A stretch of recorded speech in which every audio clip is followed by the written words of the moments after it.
रूस ने एक जदीद मिसाइल सिस्टम लॉन्च किया है जो दुनिया के जदीद तरीन दिफाई निजाम को चकमा देने और स्टेल्थ टेक्नोलॉजी होने की वजह से रडार को चकमा देकर दुनिया के किसी भी कोने में मार करने की सलाहियत रखता है, जिसकी रेंज 18,000 किलोमीटर तक बताई जा रही है।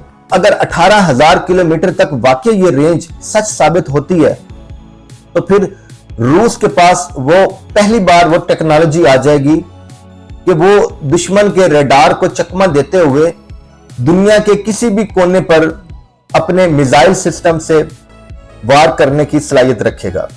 और ये वो मिसाइल सिस्टम है जो न्यूक्लियर वार हेड लेकर जा सकता है और दुनिया के किसी भी इलाके में स्ट्राइक कर सकता है। दोस्तों, इस मिसाइल सिस्टम के बाद अमेरिका भी परेशान है कि अब जो उसकी बढ़तरी थी वो शायद कम होती हुई नजर आ रही है। रूस भी उसको उतना ही कंपटीटर मिल रहा है जितनी एक यूएस की फोर्सेस की फिजाई और बाकी फोर्सेस की पावर उसको नजर आती है। तो दोस्तों, आप देखें तो चीन भी एक उभरती हुई फौजी ताकत है।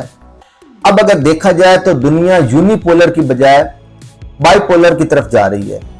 अब एक वक्त में 2 से 3 दुनिया की बड़ी ताकतें हैं जिसमें अमेरिका के साथ साथ रूस और चाइना भी शामिल है।